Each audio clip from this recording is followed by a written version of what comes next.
Bem-vindo a mais um Temos Futebol, torcedor. Chegamos na quarta rodada, quase a metade da fase classificatória do Capixabão, que tem 9 rodadas, 4 para a quinta e quase a metade. E a tabela do Capixabão começou a embolar, muito disputado. Os times ali, Rio Branco, Desportivo e Vitória, todos empatados. Então vamos falar aí dos jogos dessa quarta rodada do Capixabão 2019. Começando então com Vitória 2, Estrela 1. O jogo assim foi decidido no finalzinho, né? Depois nos acréscimos, o Estrela que ficou ganhando quase todo o jogo, esteve na frente no placar. Aí no finalzinho o Vitinho fez um belo gol de falta e já nos acréscimos, ele também, Vitinho, experiente, foi e matou o jogo numa bela jogada ali numa parte de elevação do Thiago. E pelo que o pessoal que teve lá disse pra gente, o Vitória não jogou tão bem e meio que Vitinho que ganhou o jogo pro Vitória, né, Cabeleiro? Eu achei assim, o Estrela que vinha se surpreendendo a gente, até elogiado pela gente aqui durante os programas, mas eu senti que o Estrela deu uma caída, porque o Estrela ele pegou assim, ele ganhou dos dois adversários que estão lá embaixo na tabela, que foram Tupi e Castelo. Então, assim, eu senti que precisava do Estrela ter alguns testes mais fortes. E aí até agora não passou nesses testes mais fortes. Sábado mesmo, foi um exemplo aí, e ficou reprovado. E o time que tem como característica a correria, de bola, o vigor físico, sentiu nesse jogo, vários jogadores com cãibra. Então, para o Estrela, vai ser até bom essa rodada agora, que teve uma semana de descanso, para descansar e tentar aí voltar aos trilhos, que o time que estava lá na liderança já caiu na tabela, já está lá da metade para baixo, com 6 pontos. E Vitinho mostrando que foi uma contratação muito certa aí do Vitória, que já fez 3 gols no campeonato, fez os 2 nessa partida, e mais um gol de falta, golaço, que é a especialidade dele, né? O Vitinho fez o que a torcida tem esperado dele. Se a torcida tem deusado o Vitinho até o momento, e eu acho até válido que ele, assim, esse jogo, esses 3 pontos, pode colocar na conta dele. E um ponto triste desse jogo foi que o Nilo saiu lesionado mais uma vez, saiu chorando, né, por causa da lesão, que parece que foi a mesma lesão que ele já teve. Então vamos aguardar mais notícias do Nilo, ver se ele vai conseguir voltar nesse campeonato ainda. O Nilo que a gente conhece, de boas atuações aqui no estado, ainda não retornou aquele nível de futebol que ele já apresentou no passado. E passando então para Atlético e Castelo. Castelo, mais uma goleada sofrida. Castelo. Já assim, acho que só um milagre. Nem por estar com 0 pontos. Acho que pelo que o time vem apresentando, tomando goleada atrás de goleada, acho que dificilmente o Castelo vai sair dessa situação, né? De positivo no Castelo aí, só o golaço do Rodrigo. Quem assumiu essa semana lá agora foi o... Vai assumir o Marcelo Cabeleira. Seu xará e amigo meu, a tarefa dura, hein? Terceiro treinador já do Castelo, Paulo Marcos, durou apenas uma partida. Então, perspectiva muito ruim para o Castelo no campeonato. E o Atlético ganhou uma sobrevida com esse jogo. O Atlético que está inconstante, né? Ganhou do Serra e aí perdeu os outros jogos. Perdeu para o Rio Branco, que foi o que meio que acordou o Rio Branco no campeonato. Mas aí fez sua obrigação, ganhou do Castelo, se botou no campeonato, mas muito inconstante aí no time do Atlético, mesmo com o caça-rato, né? A gente vai falar ainda da tabela, da classificação mais à frente, vamos falar. Mas para mim o Atlético é um time que briga do meio para baixo. Sim. Na tabela de pontuação aí. Então, passando para o jogo da transmissão do Torcida S nessa rodada, Desportiva 3, Serra 1. Um jogo que o Serra entrou que nem hoje a gente aqui desfalcado, poupando jogadores para o jogo da Copa do Brasil, que nós vamos falar depois, né, jogo contra o Vasco. Mas o Serra surpreendeu no início. Uma bela jogada logo no início da partida. Madison, naquela jogada tradicional dele, carrega bem a bola, abre o jogo. Tocou para o Joelson, meio que errou o domínio, mas consertou lindo no passe depois, né? E botou o Diego numa posição muito boa, nas costas da zaga ali. Acho que o Leandro Moraes deu um vacilinho ali, deixou o Diego entrar nas costas dele. Ele conseguiu carregar a bola mesmo no lugar mais irregular do campo desportivo, que está muito ruim, como a gente já viu. Só, difícil de dizer qual lugar do gramado está mais irregular ali. Não, ali tá pior. E teve calma, chutou bem pro gol. Tirou bem do sutil, não teve culpa no gol. E o Serra foi relativamente bem no primeiro tempo, a Desportiva jogando naquele estilo. A Desportiva meio que conseguiu um gol na jogada de bola parada, né? Mas no segundo tempo, parece que o Serra não entrou em campo e aí a Desportiva foi para cima e conseguiu a vitória por 3-1. Primeiro o Serra eu gostei ali do Noronha, que saiu machucado. Alex, muito bem na defesa. Teve as reestreias, vamos lá das reestreias, então. O Alex, o Darlan e o Madison. O Madison foi até bem no início do jogo. Mas que, como vem de lesão, devia estar mal fisicamente, teve substituído logo. Carece de mais tempo e é um jogador que eu acredito que deva ser útil ao Serra aí no campeonato. Darlan, muito acionado no jogo, mas muito mal. Um dos piores jogos, se não o pior jogo que eu já vi do Darlan aqui no estado. Não, o Darlan. Porque a gente conhece o Darlan. Não, o Darlan, que, pra quem lembra, a gente elegeu como o melhor jogador, o craque do Capixabão no ano passado. A gente sabe que tem bola ali. Parecia que tava no mundo da lua nesse jogo, errou tudo. Parecia que tava igual a mim lá na arquibancada, só querendo saber de tomar minha cerveja, porque eu mesmo tava nem ligando muito pro jogo. Porque ele sabia que o foco era na quarta-feira. Agora, e eu gostei muito também do Joelson, muito lúcido, sim. Ele foi meio sacrificado, porque ficou trocando, vinha pro meio, ia para a posição de centroavante, já que o Serra só tem, acho que o Rael de centroavante no elenco. Fala pra pior aí, Magalov tá disponível no mercado aí. Oportunidade aí. Magalov, é tão ídolo. E gosta de fazer coluna esportiva. E é tão ídolo do Serra que jogou contra o Serra no Fut 7 e perdeu o pênalti. Aí tem amor. Mas já a Desportiva, a torcida da Desportiva, ela critica muito o Rossato. Agora, a Desportiva, o time é limitado. Por mais que apareça uma molecada, o Godolfo, muito bem no jogo. Agora, é um time limitado, já deu para perceber em 4 jogos. Agora é um time que tem muita disposição e eu vejo assim, a minha análise é que não adianta, que não vai sair grandes jogadas ali. É um time, como a gente falou em outros anos aí, que quem vai empurrar a Desportiva vai ser a camisa, vai ser a torcida. Eu tenho gostado de ver os jogos desportivos, sabe? O primeiro jogo foi horrível contra o Tupi, né? Mas a partir de então o time vem melhorando. Eu tenho gostado porque é um time que tem jogado com muita vontade. E acho que o positivo desse jogo foi o Dodô, mas que é um jogador jovem, tanto ele quanto o Márcio Vinícius, jogadores da base de 20 anos, acho muito bom estar aparecendo jogadores novos aí, mas a gente tem que ter noção que não são eles, não pode jogar o peso de resolver neles, apesar de que estão resolvendo. E o Dodô, acho assim, você vê que ele tem uma habilidade monstra, muita habilidade, mas às vezes ainda escolhe mal as jogadas que vai fazer. Pela pouca idade. Pela pouca idade, pouca experiência. Mas foi muito bom a entrada dele, porque deu mais uma opção de jogo da Desportiva. A gente falava que a Desportiva só tinha a opção do Bidic pela direita. Que não foi tão bem nesse jogo. Não foi tão bem, mesmo assim criou algumas jogadas. Então o Dodô passou a dar uma opção nova de criação de jogadas para a Desportiva.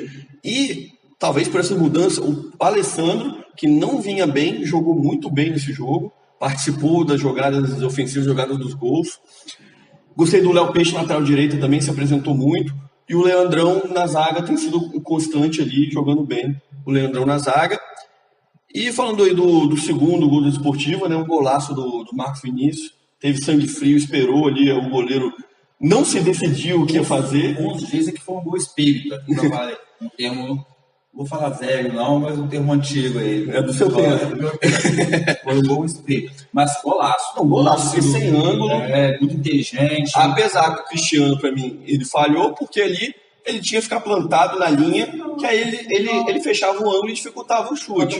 Mas mesmo assim, qualidade do jogador, qualidade do Marcos Vinícius. Porque 99% dos jogadores jogaria a bola na área para alguém fazer, porque ele não tinha ângulo nenhum mesmo. Sim. Então, assim, para mim foi mérito dele. Para mim também, mas não dá para deixar de falar que o Cristiano deu um molezinho de não ficar plantado na linha. Se você toma um gol com um de furingo, alguma coisa está errada. Alguma parte de culpa você tem que ter. E o Serra, que aí fez uma classificação histórica contra o Remo, né?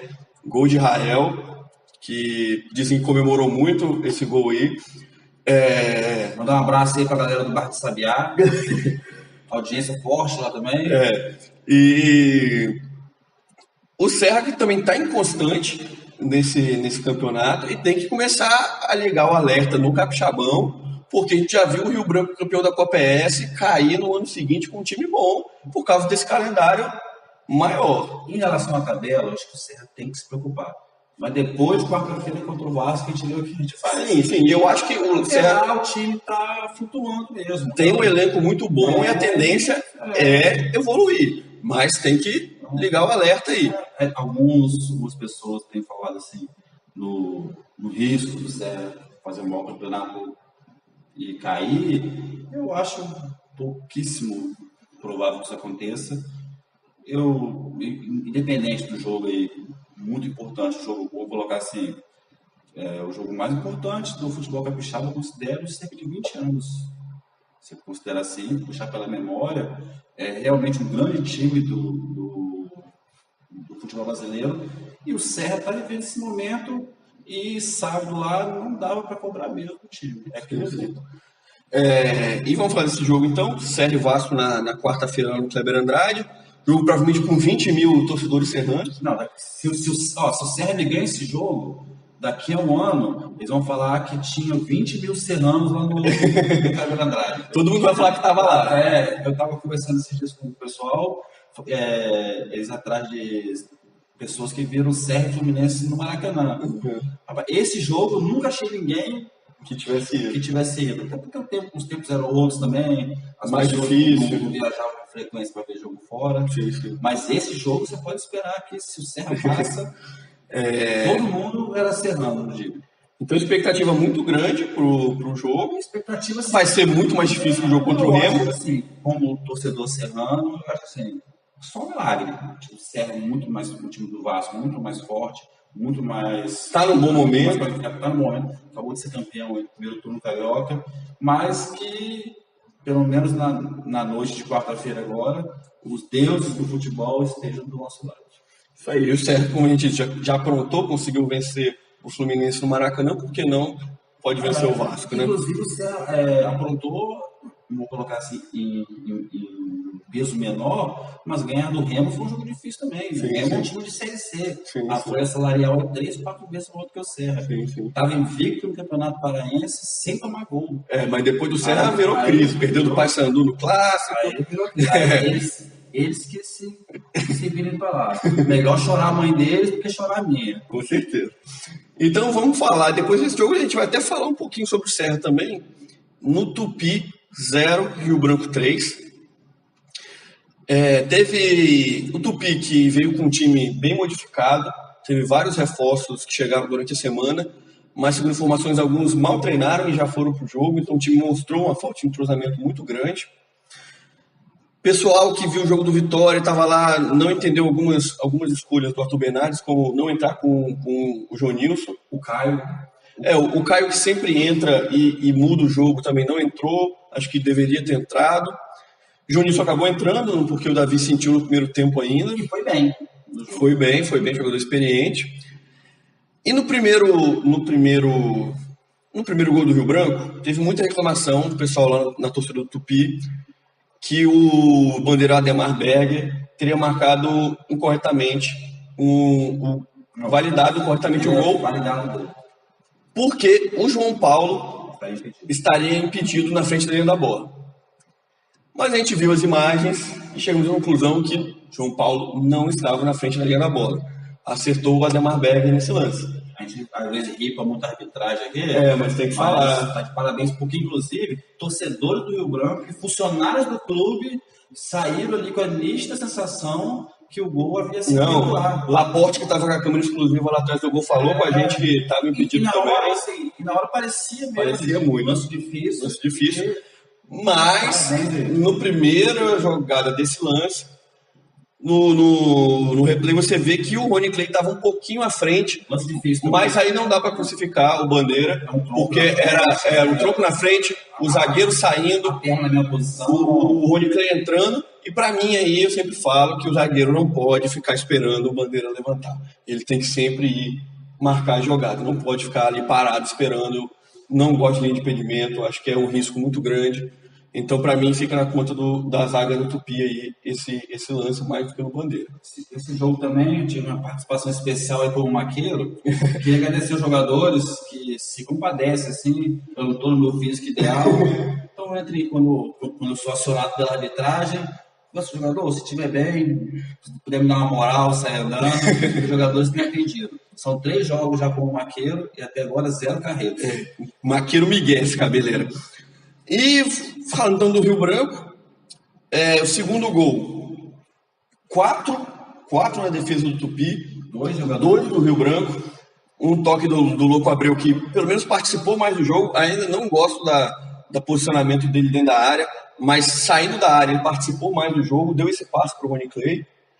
E o Rony Clay, foram 3 no Rony Clay, 3 nele marcar, e com um passe ele jogou a bola livre para o Edu. E aí, para mim, é um tipo de jogada que me incomoda muito, digamos assim, no futebol. O Christian, lá atrás que o Tupi, vê o Edu entrar e não corre atrás dele, deixa o Edu entrar sozinho. Para mim, falha dele ali nesse lance.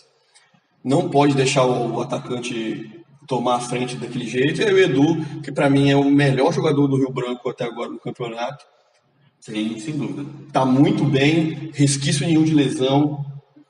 Para mim, o melhor jogador do Rio Branco, partindo para cima. Ainda sobre esse lance, já começa a ouvir na bancada algumas vaias ao Louco Abreu. Mas a gente tem visto desde o começo do campeonato que ele tem jogado mais fora da área. Sim. E eu acho que nessa posição que ele tá começando a render cada jogo, render mais. Ele tá participando mais. Só que a torcida, ela quer o gol dele. É um centroavante.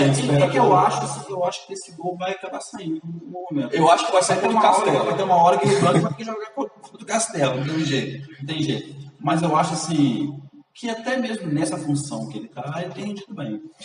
E aí, falando também do terceiro gol do Rio Branco, para mim foi mas como diz o nosso presidente Rogério Pedrinho do Tupi, se não há falha, não há gol. Para mim foi uma falha em cadeia do Tupi. Tava cada um marcando um falhou, o outro foi cobrir o outro, no final o Petróleo sobrou livre, cabeceou muito bem, lá no segundo andar. E aí é até interessante a gente falar do Petróleo, que desde que entrou está muito bem, que era um jogador aqui do Espírito Santo que estava sem oportunidade e barrou o Fabian, que é um dos jogadores emprestados aí do Avaí, que muita gente gosta de falar, tem que trazer jogador de fora... Tem que trazer jogador de fora e entrou um jogador daqui. Até sim, mas não pode esquecer os daqui. Sim, tem que botar quem tá melhor. Isso. E o Petróleo, que era um jogador que estava sem oportunidade nos últimos anos, entrou muito bem. E, aliás, a zaga do Rio Branco, para mim, tá muito bem. O Wesley antecipa todas, mas o Wesley a gente já sabe que é um jogador de muita qualidade. A zaga do Rio Branco, muito bem nesse jogo. Pode ver que o Alan Faria nem foi acionado nesse jogo. Sim. Pode, não sei qual é o próximo jogo do Rio Branco, mas ele pode guardar o uniforme e usar. O melhor lance do Tupi foi um chute do Diogo, ele fora da área, que fez uma curva que a Alan ficou olhando porque não tinha como. Se ela fosse no gol, era gol, mas passou ali pertinho, mas não foi. Aí, a defesa do Rio Branco muito bem. Sim.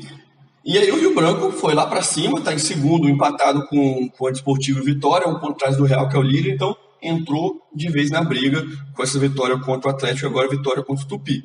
E o Tupi, que acho que tem que jogar as fichas dele no próximo jogo contra o Serra no sábado, porque o Serra vai estar cansado da maratona aí de Copa do Brasil, Capixabão, Copa do Brasil. É um adversário, por enquanto, direto. O Serra tem 3 pontos. Se o Tupi ganha do Serra, sai da zona de rebaixamento. Apesar de eu achar que se o Tupi pretende não cair, a briga dele vai ser com o Estrela e com o Atlético. O Serra, eu ainda acho que o Serra vai evoluir no campeonato. Mas o Tupi tem que jogar tudo nesse jogo contra o Serra para dar um ânimo novo. O Tupi precisa pontuar. Porque está ficando para trás. O campeonato está muito equilibrado, mas Tupi e Castelo já estão ficando muito para trás. E para terminar, Rio Branco de Venda Nova e Real Noroeste. Mais uma vez, estádio cheio. E o que você sempre fala, né, Cabelo? A força do Rio Branco de Venda Nova. Jogar em casa. A gente até comentou que o Soriano havia reclamado aí na imprensa que o Rio Branco só teria 3 jogos em casa. Conseguiu mais um. Conseguiu mais um, que o Castelo mandou lá. E o Rio Branco conta com isso para chegar. E se você olhar aí, vários jogadores ex-esportivos. Sim. O pessoal fala muito os renegados, mas que estão bem. Assim, então, assim, e mais do que ganhar em casa, tá ganhando e convencendo, tá jogando bem. Felipe, pelo que a gente viu nos melhores momentos do pessoal lá da TV Real, Felipe fez pelo menos 3 defesas muito boas. São os ares das montanhas capixabas que estão fazendo bem. E Edinho também. Edinho também, um tapa muito bonito pro gol do David ali. E a gente falava que o Felipe talvez precisasse, estava desgastado na desportiva, precisava de novos ares, então tá bem lá no Rio Branco de Venda Nova, foi essencial nessa vitória. Antes do campeonato, se vinha com o Felipe ou se vinha com o Giovanni. Quem será que vem? Aí o Soriano bancou o Felipe e você vê que tá correspondendo. E o Real, acho que o destaque para mim está sendo, nesse jogo, pelo menos foi o Robert, centroavante baixinho, mas fez um gol, quase fez outro, foi uma das bolas que o Felipe pegou, muito bem na área, se movimenta bastante, apesar de baixinho, parrudinho, mas tá jogando muito bem no Real Noroeste. O Rio Branco ganhou do líder, né? Sim. E o Real, mesmo perdendo, continua líder. Então, falando aí de líder, vamos falar aqui para terminar da tabela. O Real é líder com 9 pontos. Em seguida, empatados, Rio Branco, Desportivo e Vitória com 8 pontos. Rio Branco de Venda Nova tem 7, Estrela 6, Atlético 6, Serra 3 e na zona de rebaixamento, Tupi 1 e Castelo 0. Os jogos da próxima rodada, quinta-feira, dia 21, às 8h15 da noite, no Sumaré, Estrela e Rio Branco de Venda Nova. No sábado, às 15 horas, que esse jogo foi mudado de horário, saiu hoje a confirmação, Castelo e Desportiva no sábado, às 15 horas, não é em Castelo, porque Castelo está em Venda Nova. E às 16 horas, Serra e Tupi, lá no Robertão, Real e Atlético, lá em Águia Branca, e às 17 horas, o jogo da TV Capixaba, Bandeirantes e do Torcida S, o clássico Rio Branco e Vitória. Sobre transmissão, vamos falar alguma coisa? E vai ter inauguração aí de novas transmissões, estreia, parceria do Torcida S com a Prefeitura da Serra. Teremos transmissão de Serra e Tupi, simultaneamente a transmissão de Rio Branco e Vitória. Então aguardem mais jogos do Serra transmitidos aí. Passou anos aí reclamando que a emissora que tinha os direitos não passava nada. Hoje a gente tem 2 opções para lembrar de cobrar da federação a hora de renovar o contrato. E só para terminar uma coisa, que antigamente ninguém nem perguntava se o jogo de time capixaba ia ser transmitido. Agora, se você está no grupo de WhatsApp, todo mundo pergunta, todo jogo vai ser transmitido? Perguntaram se é Remo vai ser transmitido. Sim. Então o pessoal já acostumou com a transmissão, uma transmissão por rodada. Então é isso aí, temos que evoluir, ter mais de uma transmissão por rodada, e é o que teremos agora com as transmissões do Serra. Então foi isso aí, vamos aguardar a 5ª rodada, passando da metade do Capixabão, porque aqui no Espírito Santo nós temos futebol.